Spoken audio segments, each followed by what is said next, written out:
მოგესალმებით მეგობრებო ყველას. დღევანდელ ვიდეოში ვისაუბრებთ reverse polarity protection-ზე. ქართულად უზად არ ვიცი როგორ არის, მაგრამ სავარაუდოდ არის ესე იგი უკუძაბისგან დაცვა. და ვისაუბრებთ ზოგადად რა შეგვჭირდება, რა შემთხვევაში გვჭირდება და როგორ უნდა გავაკეთოთ ეს ყველაფერი. სანამ ვიდეოზე გადავალ, უშუალოდ მინდა გთხოვოთ რომ გამოიწეროთ არხი. გამომდინარე იქიდან რომ გქონდეს мотивация და თუ კი ამ არხზე რაღაც სასარგებლოს პაულობთ, რაღაცაში ოდესმე მაინც სახმარები ვართ, ძალიან გთხოვთ რომ გამოიწეროთ არხი. თარმით უმეტეს მაყურებლების 85%-ს არხი არ აქვს გამოწერილი და ყველაფერი არის მოკლედ ძალიან ცუდი.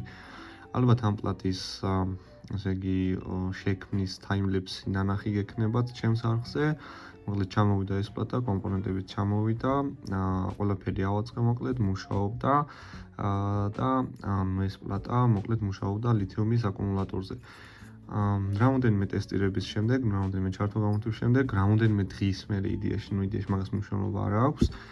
ლითიუმის აკუმულატორის პოლარობა შემეშალა, პირიქით განვათავსე ეს აკუმულატორი და შესაბამისად დაზიანდა პლატა. აქ უფრო ინჟინრული გამაზვა არის.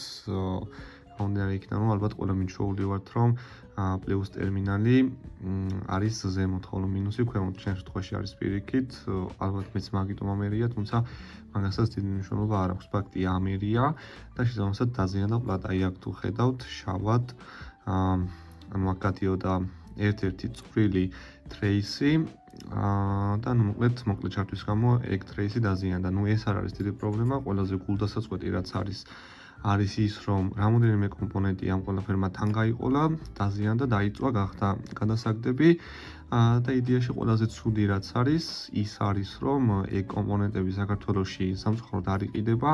ანუ შესაბამისად ეხლა მიწევს მინიმუმ 2 კვირა ლოდინი იმისათვის რომ ეგ კომპონენტები გამოვიწერო, ჩამოვიდეს და ისევ შევძლო ამ პლატით სარგებლობა. მოკლედ მთავარი გამოწვევი მიზეზი ამ ყველაფრის იყო ის რომ შემეშალა პოლარობა, მინუს ტერმინალის მაგივრად მოხდა მინუს ტერმინალზე უბრალოდ პლუს ტერმინალი, ხოლო პლუსზე მინუსი. შესაბამისად დაიწვა რამოდენიმე კომპონენტი და როგორც გითხარით, ერთ-ერთი ტრეისიც დაზიანდა. რაც შეეხება ტრეის, ეს არის ორშრიანი პლატა, ერთი შრი არის ზემოთ, ხოლო მეორე შრი არის ქვემოთ. ამ შემთხვევაში ამ პლატის შეკეთება უშუალოდ ტრეის გულისხმობ არ წარმოადგენს სირთულეს, მაგრამ არსებობს რა თქმა უნდა 4, 6, 8 და ასე შემდეგ მრავალშრიანი პლატები, რომლის ეს შრეები არის უშუალოდ ამ ზედა და ქვედა ესე იგი ზედაპირებს შორის განლაგებული, ანუ უშუალოდ ამ პლატის შიდა ნაწილში. შესაბამისად ამ შემთხვევაში თუ იგივე განმეორდება, უკვე რთული არის ამ ტრეისების აღდგენა. მაგ ყველაფრისთვის არსებობს ზუსტად reverse polarity protection-ი, ანუ უკუძაბისგან დაცვა და ზუსტად მაგ ყველაფერზე ვისაუბრებთ დღევანდელ ვიდეოში და განვიხილავთ მოკლედ თუ რა გზები არსებობს. რა არის უფრო მარტივად გასაკეთებელი, რა არის შედარებით უფრო რთულად გასაკეთებელი და ესე იგი გაჩვენებ თუ რაოდენ მარტივია რეალურად ესე იგი რომ ავაწყოთ რაღაც პატარა ესეთი სქემა, რომლის მეშვეობითაც ამ ყველაფრისგან ვიქნებით დაზღვეული. დღეს რასაც გაჩვენებთ, მაგ ყველაფრის დემონსტრაციას გავაკეთებ დატვირთვაზე. იდეაში იცით რომ ეს არის ვარვარის ნატურა, 12 ვოლტი 4 ამპერი და ვარვარის ნატურის შემთხვევაში პოლარობას მნიშვნელობა არ აქვს, თუმცა ეს არის ის დატვირთვა, ზედარებით ძლიერი დატვირთვა არის რაც ახლა მომეპოვება და შესაბამისად ამ ვარვარის ნატურას გამოვიყენებთ. ყველაზე პრიმიტიული რა ყველაზე მარტივი გზა არის ჩვეულებრივი დიოდის გამოყენება. ეს დიოდი არის ერთ-ერთი ყველაზე მეტად გავრცელებული 1N4007 დიოდი, ჩვეულებრივი სილიკონის დიოდი არის, თუმცა სიმარტივესთან ერთად რა თქმა უნდა აქვს ამ დიოდს და ამ მეთოდს რამოდენიმე მინუსი. თუ არ იცით გეტყვით რომ დიოდს ახასიათებს ძაბვის ვარდნა, ჩვეულებრივი დიოდის შემთხვევაში ეს არის დაახლოებით 0.7 ვოლტი, რაც იმას ნიშნავს რომ მაგალითისთვის თუ გვაქვს ჩვენ კვება 5 ვოლტი, ამ კვების ნაწილში დატვირთვამდე ჩავსვავთ ესე იგი ამ დიოდს, ჩვენ დატვირთვაზე რეალურად მივიღებთ 5 ვოლტს გამოკლებული 0.7 ვოლტი. ეს გვექნება ის ძაბვის ვარდნა, რასაც ჩვენ ვერანაირად ვერ ავწდებით და ეს არის ერთ-ერთი უარყოფითი მხარე ასეთი დიოდის. ასევე თუ არ იცით გეტყვით რომ დიოდს შეუძლია რაღაც გარკვეული დენის ძალის გატარება, უბრალოდ რაღაც გარკვეული დენის გატარება, ამ შემთხვევაში თუ არ ვწდები არის ნუ 1 ამპერი, მაგრამ უშუალოდ ხა ამ დიოდის შემთხვევაში რა არის ეგ ციფრი, მაგას მნიშვნელობა ნამდვილად არ აქვს. გამომდინარე იქიდან, რომ ეს დატვირთვა 12 ვოლტზე მოიხმარს 4 ამპერს და ვიცით, რომ ეს დიოდი არის ნუ 1 ამპერიანი, ხო, პირობითად. და იდეაში ყველაზე მთავარი რაც არის, რატომაც ვიყენებთ დიოდს არის ის, რომ დიოდის ერთ-ერთი ყველაზე მთავარი თვისება არის ის, რომ დიოდი ატარებს დენს მხოლოდ ერთ მიმართულებით, შესაბამისად თუ ჩავსვათ სქემაში სწორად დენს გაატარებს მხოლოდ ერთი მიმართულებით, ანუ თუ ჩვენ პლუს და მინუს ტერმინალებს სწორად მოვათავსებთ, მაგ შემთხვევაში ჩვეულებრივად კვების წყარომდე მივაძაბვა და გაივლის დიოდში დენი, ხოლო თუ დიოდს ჩავსვათ ჩვენ საპირისპირო მიმართულებით, უბრალოდ დიოდი ისევ გვექნება, მაგრამ ესე იგი კვების ტერმინალებს მოვათავსებთ საპირისპირო მიმართულებით, მაგ შემთხვევაში დიოდი დენს არ გაატარებს და შესაბამისად ჩვენი კვების წყარო უბრალოდ არ ჩაირთვება და შესაბამისად დაცული იქნება დაზიანებისგან. ახლა კი ეს ყველაფერი განვიხილოთ უშუალოდ პრაქტიკით. აი ეს ზოლი აღნიშნავს მინუსს. ჩვენი კვების წყაროს ერთ-ერთ ტერმინალზე თუ მოვათავსებთ დიოდის მაგ მხარეს, მეორე ტერმინალზე მინუსზე მოვათავსებთ კვების ბლოკის მინუსს და ჩავრთავთ ჩვენს კვების ბლოკს, ხოლო დიოდის მეორე დაბოლოებას მოვათავსებთ, უბრალოდ მოვდებთ კვების ბლოკის პლუს 12 ვოლტს, მაგ შემთხვევაში, როგორც ხედავთ, ესე იგი ჩვენი დატვირთვა ჩვეულებრივად ირთვება, მაგრამ იმ შემთხვევაში თუ ჩვენ პოლარობა აგვერევა, ანუ პლუსზე მოვათავსებთ მინუს, ხოლო მინუსზე მოვათავსებთ პლუს, მაგ შემთხვევაში დიოდი არ გაატარებს დენს და შესაბამისად ჩვენი სქემა იქნება დაცული. მაგრამ როგორც გითხარით, ესე იგი იმ შემთხვევაში თუ კი ჩვენ სწორად მოვათავსებთ ჩვენს ტერმინალებს, დიოდის თვისებებიდან გამომდინარე ძაბვის ვარდნა გექნება 0.7 ვოლტი მინიმუმ და ეს ციფრი გაიზრდება დატვირთვასთან ერთად.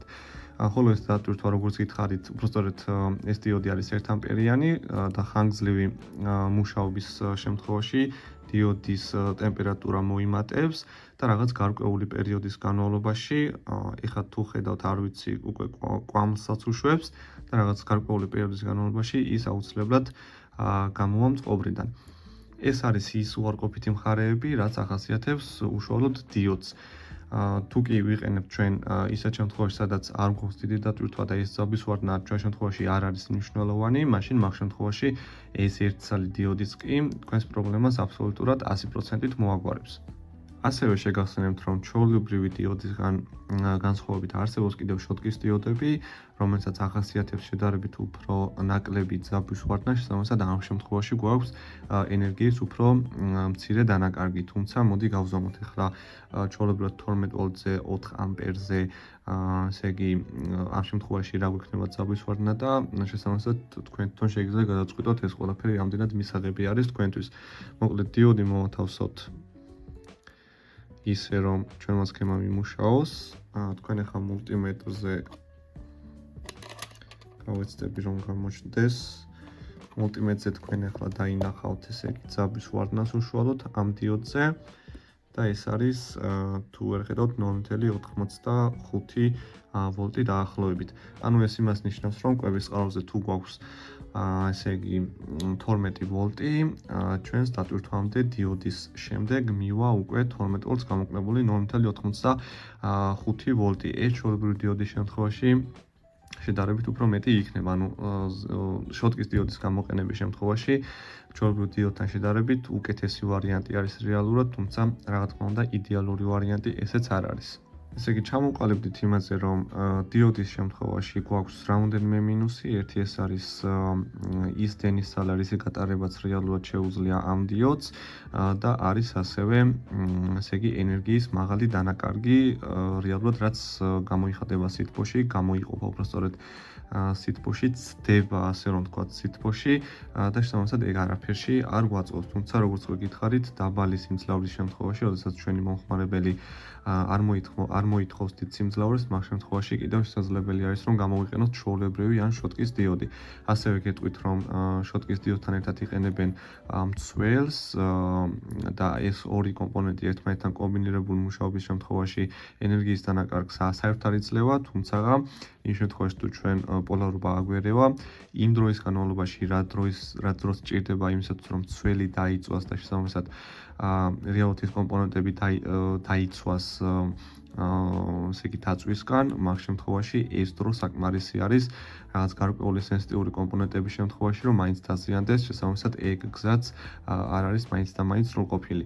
შედარებით უფრო დახვეწილი გზა არის, რომ გამოვიყენოთ ტრანზისტორი. ტრანზისტორი არის ჩვეულებრივი N-channel ტიპის ტრანზისტორი, MOSFET-ი. შეგვიძლია გამოვიყენოთ როგორც P-channel-ი, ასევე N-channel ტიპის ტრანზისტორი, თუმცა ჩვენ შემთხვევაში რაღაც განსხვავებები რა თქმა უნდა არის, ეს სქემა ზუსტად იგივენაირად P-channel-ზე არ იმოქმედებს, თუმცა ამ შემთხვევაში განვიხილავთ N-channel-ს.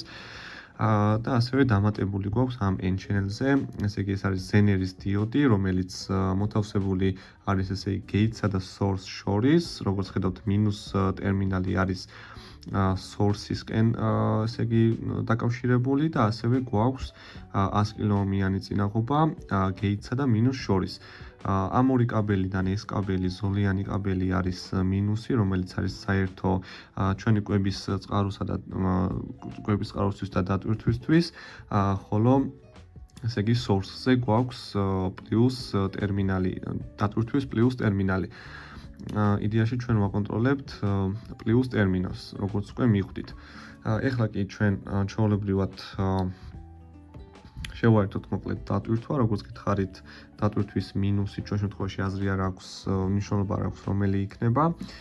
თქვენ შემთხვევაში დატვირთვის მინუსი არის მოკლედ ესე იგი gate-ის აი ეს დაბოლოება, რომელიც რეზისტორით ბოლოვდება, ხოლო პლუს ტერმინალი არის უკვე რეალურად source-ი. source-ზე უნდა, ანუ პირველი ტერმინალი არის ტრანზისტორის gate-ი, მეორე არის drain-ი, ხოლო მესამე არის source-ი.